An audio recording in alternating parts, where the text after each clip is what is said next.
दानव मातले फार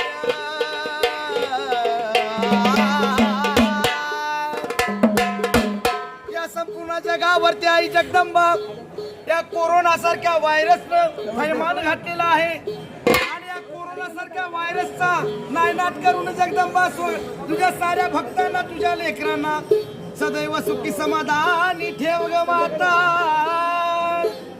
जसा तू दैत्य दानवाचा नाश केला असं तसा या कोरोना व्हायरसला सुद्धा जगदंबा तुझ्या नजरेनं जाळून टाक माता। म्हणून सांगायचं आहे की दैत्य दानव मातले फार हातात घे तलवार। अग दैत्य दानव मातले फार हातात घे तलवार। आला संबळ वाजवत गोंधळी आई उघड तुझ दार।